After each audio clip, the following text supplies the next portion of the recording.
This giant python meets a bobcat. What happened next shocked everyone. The red alarm light bathed Dr. Thomas Green's face in an ominous glow as he stared at the blank screen, his coffee growing cold in the pre-dawn darkness of the Everglades research station. Bruno's signal had been strong just hours before a steady pulse from the massive Burmese python they'd been tracking for 3 weeks.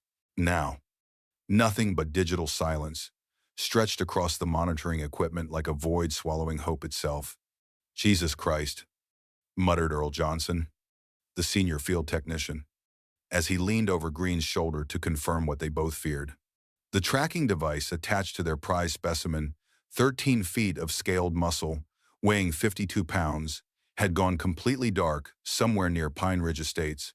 Bruno wasn't just any python, he was their scout snake, fitted with state-of-the-art transmitter technology and released into the wild as part of an ambitious conservation effort to locate female breeding grounds and stem the tide of invasive species choking the life from Florida's native ecosystem.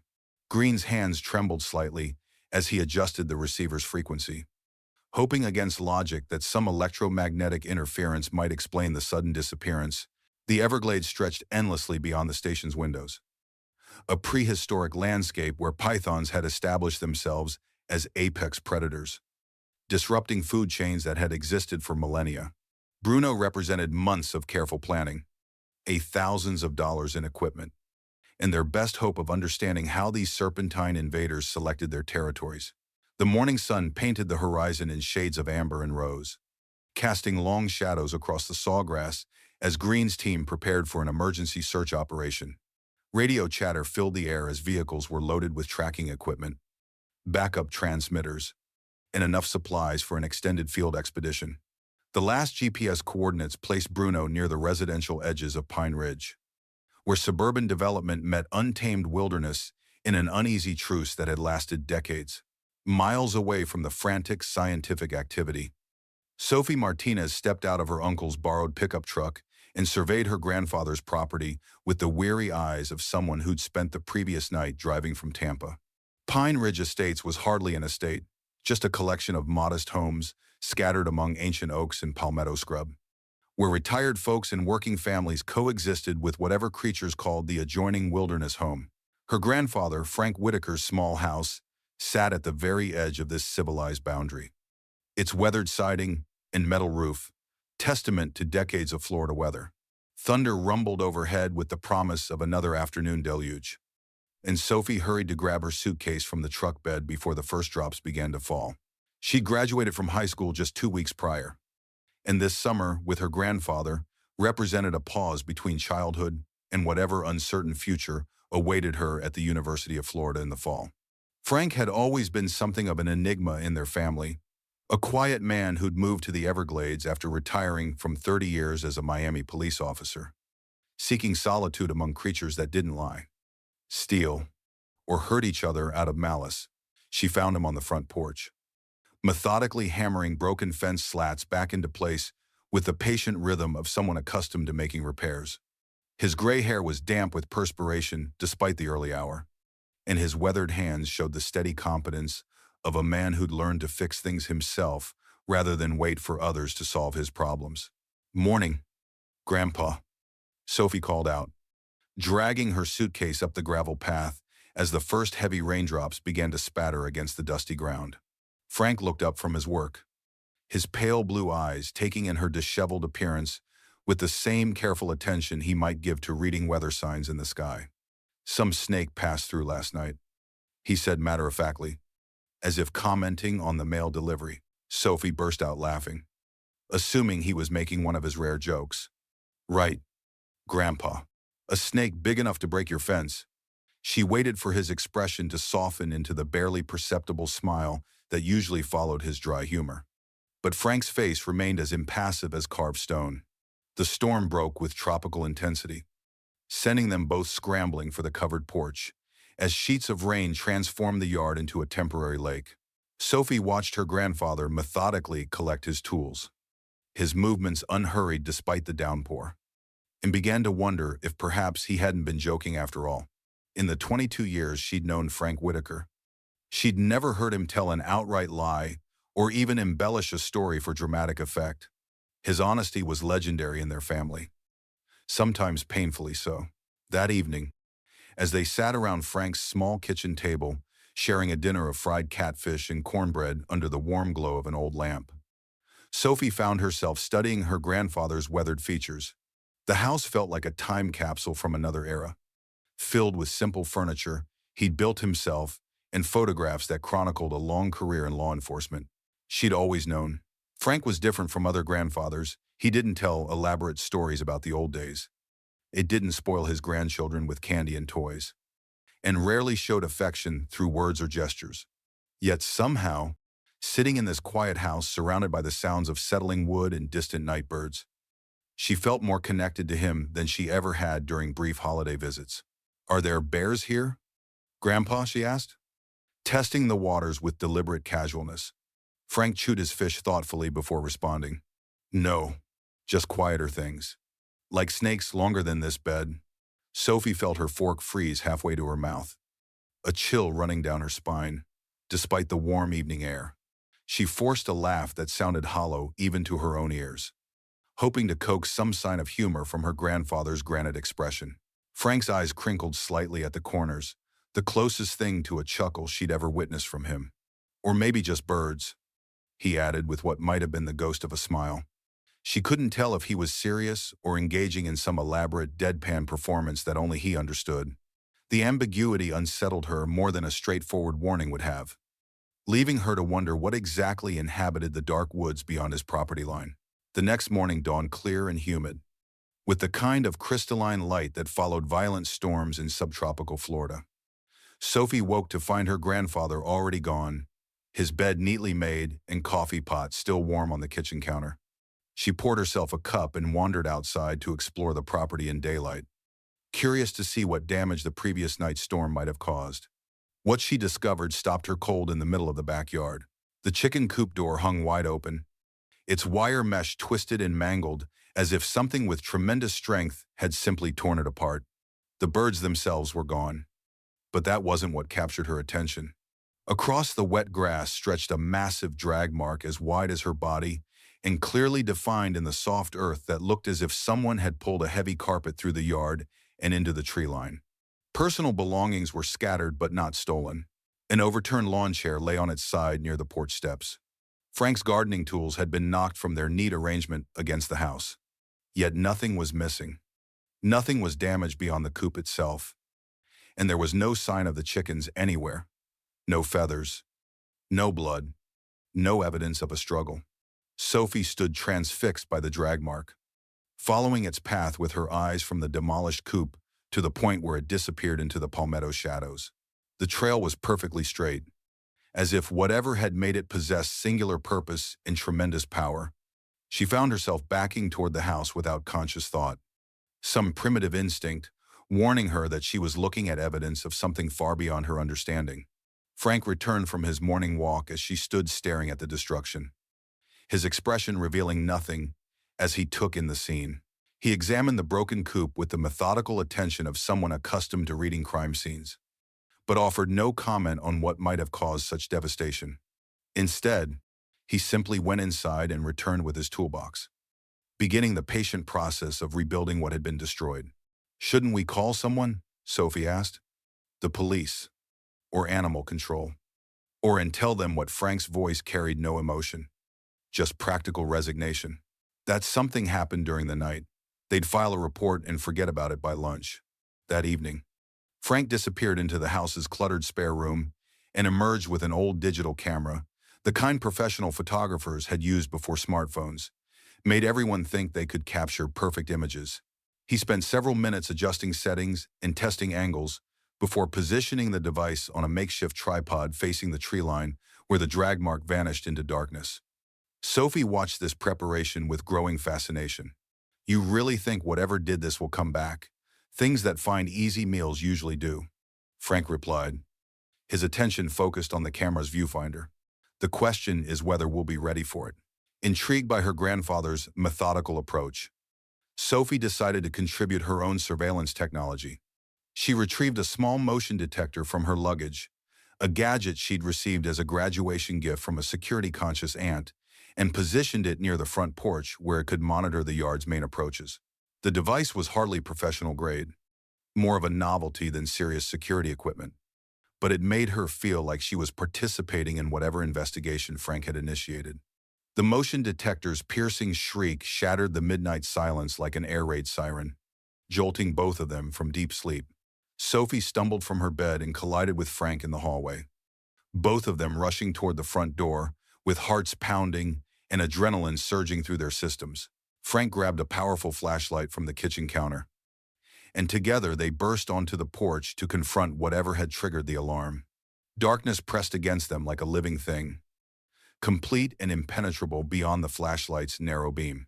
Frank swept the light methodically across the yard, illuminating familiar landmarks: the rebuilt chicken coop, the oak tree where he'd hung a bird feeder, the gravel path leading to the road. Nothing moved within the circle of visibility, yet something had clearly passed through their surveillance perimeter.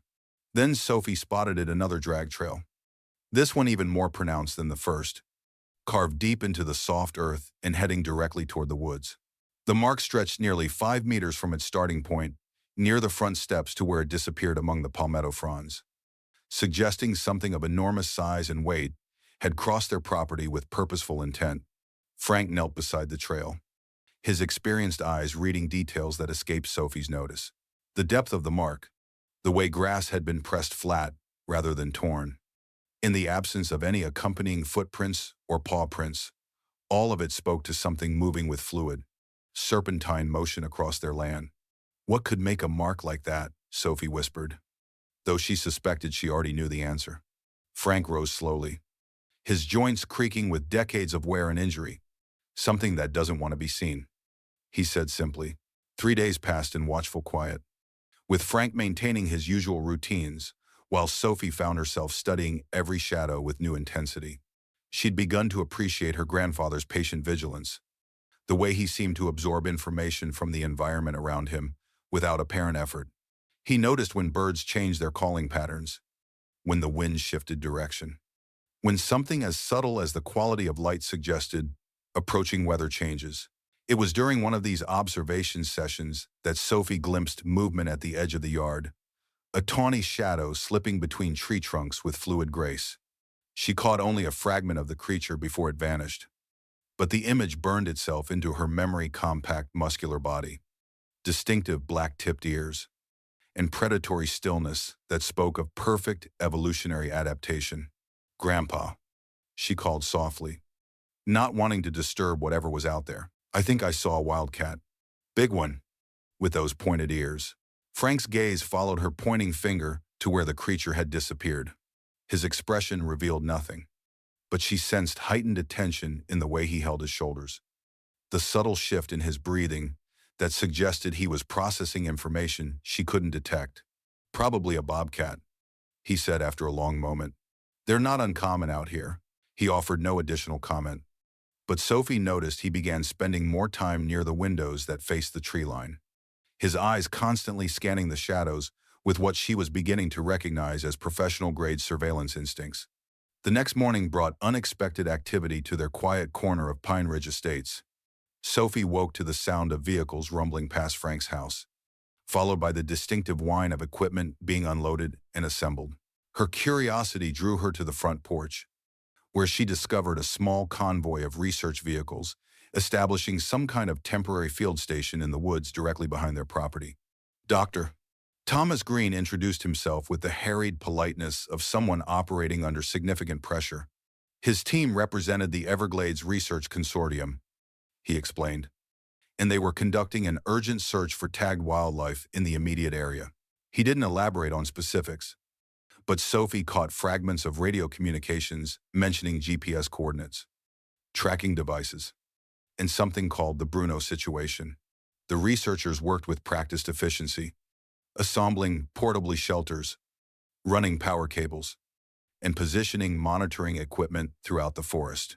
Their presence transformed the quiet woodland into something resembling a small scientific outpost, complete with satellite communication dishes and banks of electronic equipment that hummed constantly in the background. Sophie's journalism instincts, honed through 4 years of high school newspaper work, kicked into overdrive. She volunteered to help review infrared footage, claiming experience with digital video editing that was only partially true. Dr. Green, desperate for any assistance in processing the massive amount of surveillance data they were collecting, accepted her offer without extensive questioning. The infrared cameras revealed a hidden world of nocturnal activity that existed just beyond human perception. Sophie watched raccoons navigate their territories with methodical precision, observed owls hunting with silent efficiency, and marveled at the complex social interactions of various species that emerged only after dark. The technology fascinated her, offering glimpses into behaviors that few humans ever witnessed. She'd been reviewing footage for nearly 2 hours when something at the edge of one frame caught her attention, a flicker of movement so brief she almost missed it entirely. Sophie rewound the sequence and played it again, this time focusing on the corner where she detected motion. There it was again, black-tipped ears, barely visible for a fraction of a second, before disappearing into the electronic shadows. "Dr. Green," she called softly, not wanting to disturb the other researchers who were absorbed in their own analysis tasks.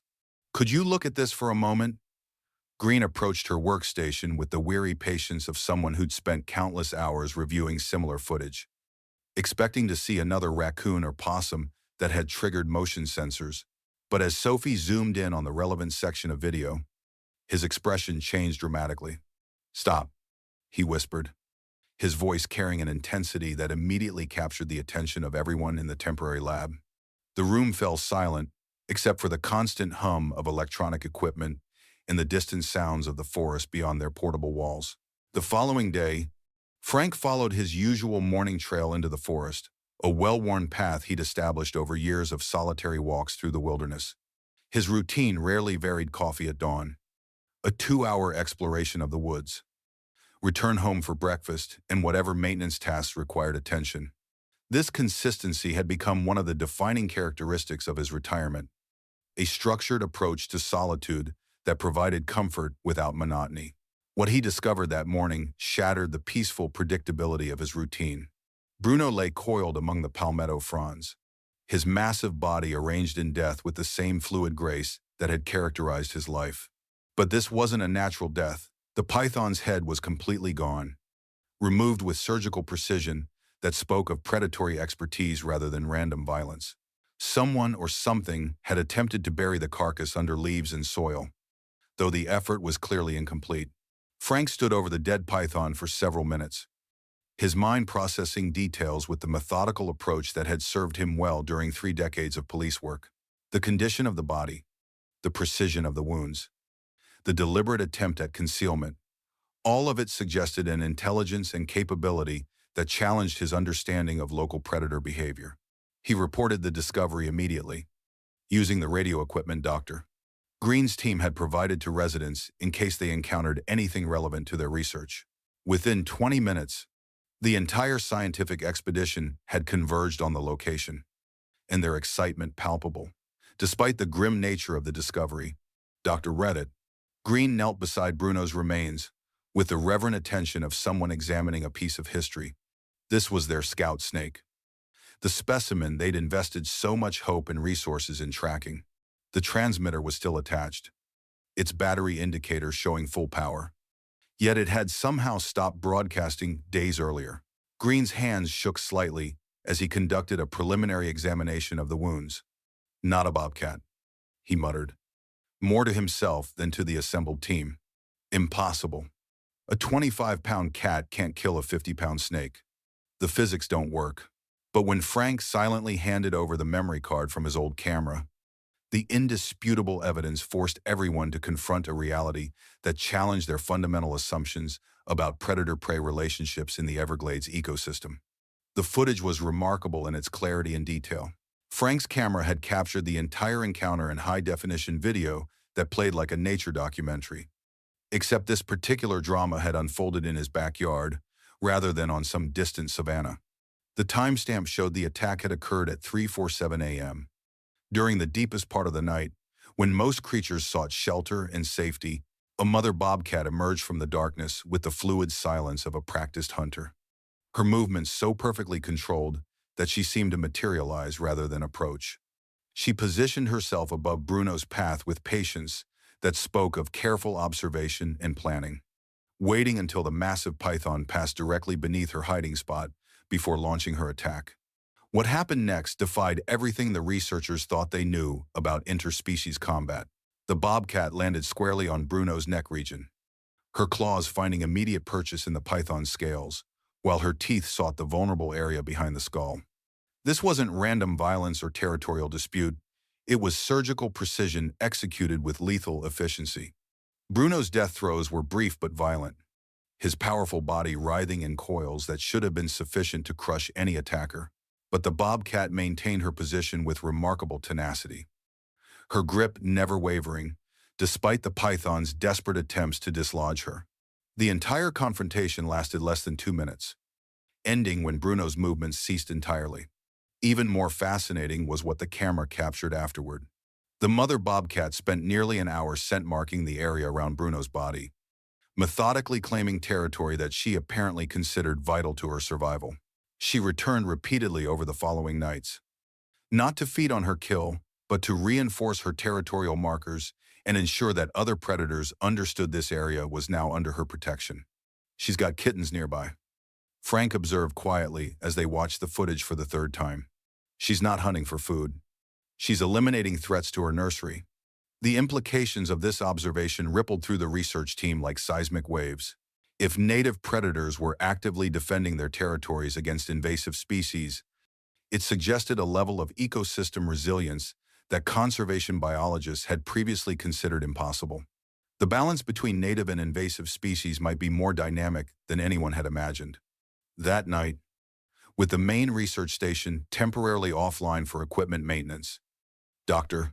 Green's team accepted Frank's invitation to sleep at his house rather than return to their base camp. The small dwelling was crowded with sleeping bags and scientific equipment, but the researchers were too exhausted to complain about accommodations that were merely functional rather than comfortable. Just before dawn, a soft tapping sound penetrated the pre-morning quiet, so gentle it might have been mistaken for settling wood or wind-blown debris. Sophie was the first to wake, her senses attuned to unfamiliar sounds after days of heightened awareness. She slipped quietly from her makeshift bed and peered out the kitchen window, expecting to see nothing more than the usual morning shadows. Instead, she found herself face to face with one of the bobcat kittens, its oversized ears and spotted coat unmistakable, even in the dim light. The young cat sat perfectly still on the windowsill, studying the interior of the house with the intense curiosity that characterized its species. When their eyes met through the glass, neither moved for several heartbeats, each taking the measure of the other across the barrier that separated their worlds. "It's just checking your gear," Sophie whispered to Dr. Green, who had awakened at her movement and joined her at the window. "Making sure we're not a threat." The kitten maintained its vigil for several more minutes before disappearing into the forest with the same silent grace that characterized its mother. But the encounter left everyone with a profound sense that they were being evaluated by intelligences far more sophisticated than they had previously imagined. Bruno's body was transported to the Research Consortium's main laboratory for comprehensive analysis, where forensic examination confirmed what the video evidence had already demonstrated. The bite patterns matched those of an adult female bobcat with mathematical precision, and the surgical nature of the wounds indicated hunting techniques that represented millions of years of evolutionary refinement. Dr. Green spent weeks writing his report, struggling to find scientific language adequate to describe what they had witnessed. The paper that eventually emerged from his analysis would be cited in conservation journals for years to come, fundamentally altering how researchers understood the relationship between invasive species and native ecosystems. But perhaps more importantly, it represented a personal transformation for Green himself. In the aftermath of the Bruno incident, everyone who had witnessed the events seemed profoundly changed by the experience. Dr. Green, once skeptical of anecdotal evidence and folk wisdom, dedicated the closing paragraphs of his scientific report to the mother bobcat, who had demonstrated lessons about resilience and adaptation that no textbook could adequately convey. The paper resonated throughout the conservation community, inspiring new research initiatives and challenging long-held assumptions about ecosystem management. Before leaving Florida to begin her freshman year at the University of Florida, Sophie spent a final evening with her grandfather, sitting on his front porch as cicadas provided their ancient soundtrack to the gathering dusk. The summer that had begun with reluctance and uncertainty had become something transformative, offering insights into both the natural world and her own family that would influence her choices for years to come. "I don't think I could live like you do, Grandpa," she said quietly, watching fireflies begin their nightly dance among the oak trees. "All this quiet, all this watching and waiting. But I want to tell these stories to the world." Frank nodded slowly, his weathered hands folded in his lap as he absorbed the sounds of the forest settling into evening routines. "Stories need telling," he agreed simply. Sophie had already submitted her application to change her major from business administration to environmental science, inspired by a summer that had revealed wonders she'd never imagined existed. The world suddenly seemed vast and mysterious, filled with creatures whose intelligence and adaptability far exceeded human understanding. She wanted to spend her life documenting these relationships, translating the silent communications between species into language that others could comprehend and appreciate. Weeks later, a small wooden shelter appeared at the location where Bruno's body had been discovered. No signs marked its purpose. No official designation explained its presence, just a simple structure that provided a place to sit quietly and observe the forest. Frank had built it during one of his morning walks, using skills learned over decades of practical problem-solving and an intuitive understanding of what the location required.